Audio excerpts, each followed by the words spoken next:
Okay, so for the Nintendo stuff, NES stuff, he had a lot of these nice boxes, which I like. We've got some of these. They do have the Nintendo logo up top, and then they hold the games very nicely in there. I've seen a lot of people put booklets just right in the middle. Currently, I have the booklets packed in with the game, whichever game they are. So You'd be able to put a controller in here? I don't think it would fit very well, not with the cord. If it were cordless for some reason. I just didn't know if maybe it might be easier to go to your friend's house and, I brought one of my controllers so we can play together. So don't steal.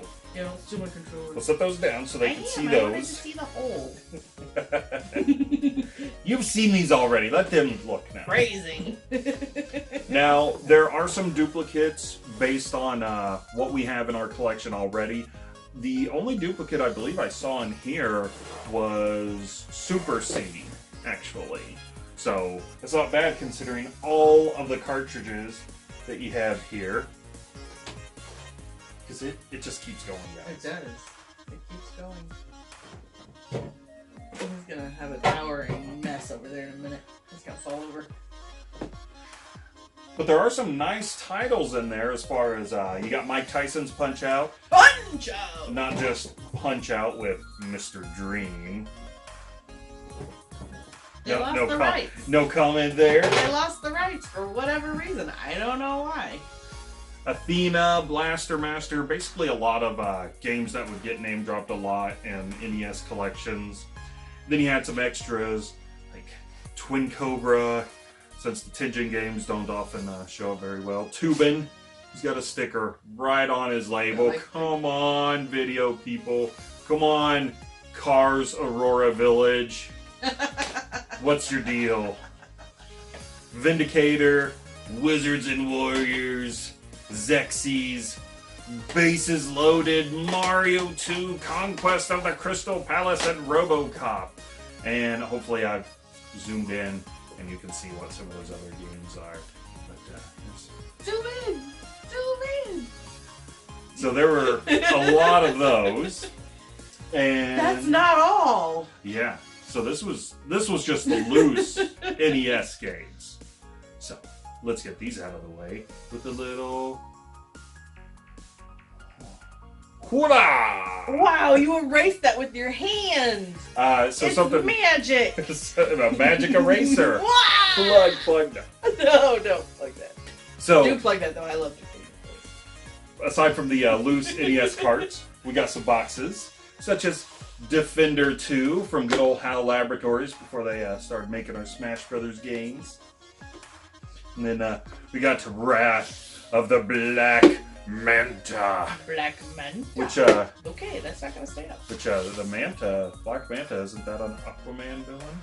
You should know. You need to start reading your Aquaman. I just started reading those. Oopsies. They don't want to stand up.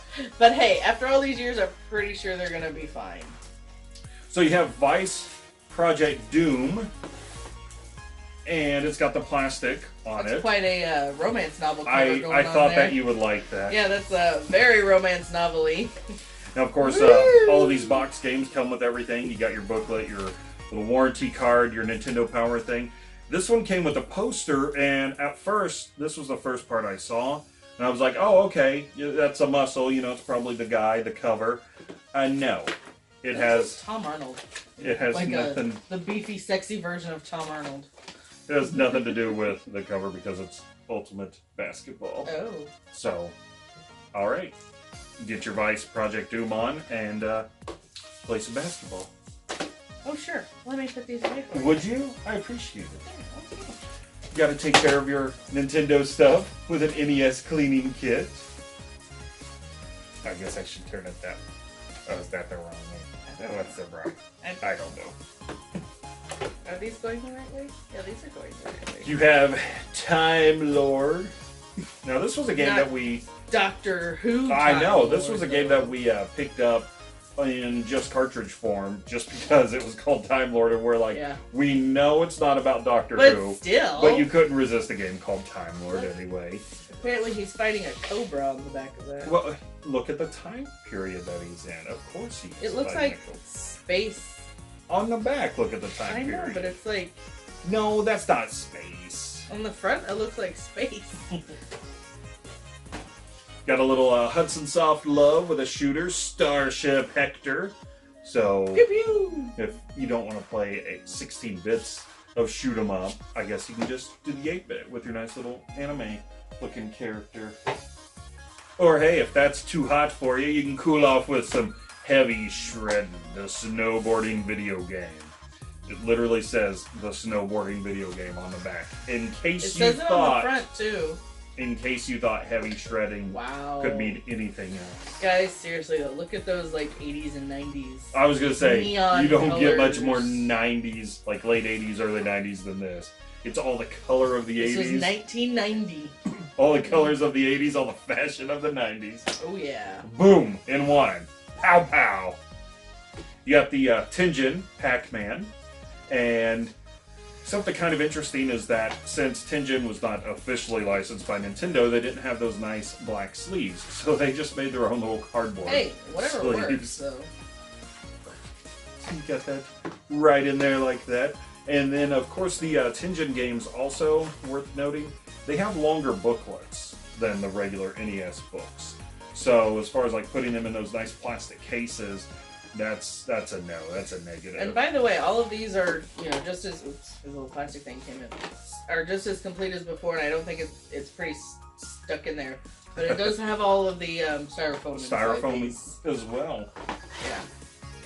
I think it's the nicest I've ever seen a Tenjin game.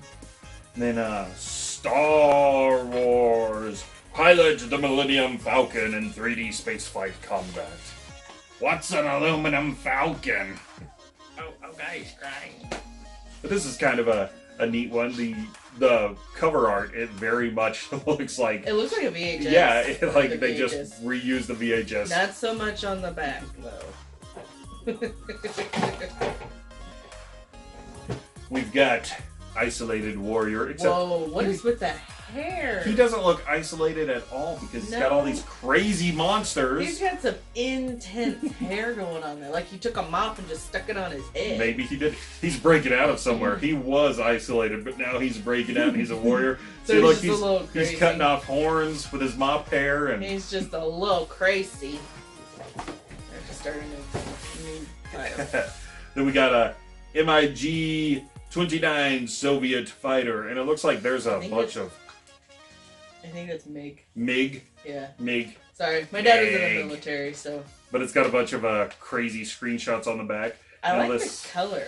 is a Camerica game, so it has that off-looking cartridge. Of course, But you've got it's your pretty silver. and you've then got your a switch hole on the back where it's like, if it doesn't work on this one, try this setting because this is not officially licensed. But look how pretty. We'll do everything we can to do. It's all shiny. Oh, and this one has the receipt. Oh, it does have the receipt from KB Toy Store. So this was from this 1999. How much did they pay for it? 1999. No, that's how much they Oh, I paid for thought it. it was the year. So what are you trying to I'm go trying for? to get this poster. Okay. It's funny because you have the warranty registration card here, but then on the back it's also talking about if the game doesn't work. And it's like, well, the game should work if it were licensed. It's not working because it's not licensed, guys. Come on. But again, it's kind of one of those, if you like the box art or the booklet art and everything, you got just a nice poster right there. Codemasters. And real quick, before I show you the final NES game, you got a couple of Game Boy boxes. So they are complete. They've got the booklets. Everything is in here. The boxes actually are not in bad shape for Turrican and Mario's Picross. Rubbing wear on it. Yeah. Like they've been in and out of like a sleeve, not sleeve, but like a shelf or a console in the car.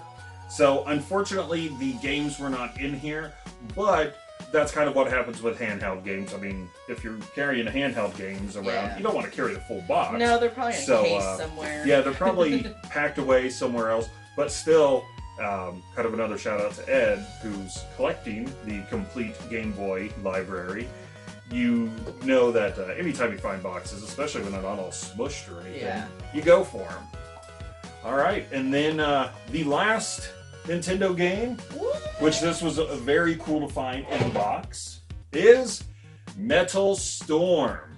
That's not Metal Gear, so calm down, Not Solid Snake. Metal Gear. This box is in incredible shape. It is not smashed, not scratched or ripped up or anything.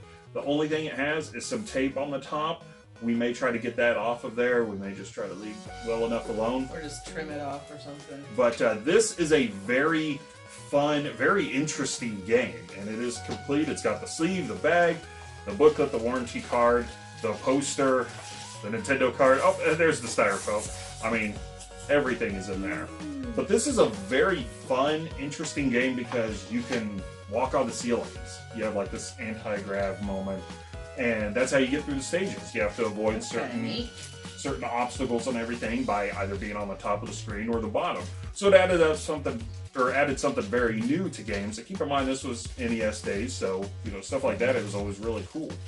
But having such a cool game complete in box is really neat. All these games complete in box is really cool. It's very awesome that Aries' father saved all of this stuff. Like Lacey said, he was a collector. He knew the importance of keeping the boxes and everything. This wasn't just packaging to him. He kept the boxes around for a reason. And even though most of us didn't, we were like, it's cardboard. You throw cardboard away. Even a lot of the loose cartridges, as you saw, a lot of them did have booklets tucked in with them. So even if the boxes weren't still around, the booklet still was, which happened a lot with video rental stores, because sometimes they would throw the boxes away, but they would keep the booklets. The booklets would often be sent out, with renters, and hopefully they would come back. Or they'd be printed off. Like I was going to say, a lot of times they would just photocopy them because they wouldn't come back. Yeah. But, so anyway, that is the Nintendo and Super Nintendo stuff, and then Game Boy boxes.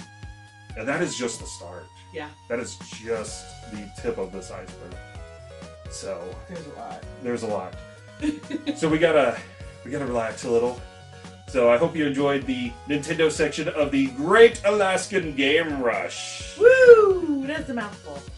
Alright, if you like this video, be sure to give it a like. Comment down below. Let us know if you've played some of these games, what games really caught your eye in this pickup. Share your memories with any of these games. We'd love to hear that. And, subscribe if you haven't already. And definitely be sure to come back because there's going to be more. There's going to be more. Don't forget to follow us on Instagram and Facebook. We got fun things going there, too. All right. Let's dig the rest out. Do the what? Let's dig the rest of the game. Oh, dig the rest out. All I heard was rest out. And I'm like, yeah, I would like to rest. She would like to rest. Bye, nerdlings. Bye, nerdlings.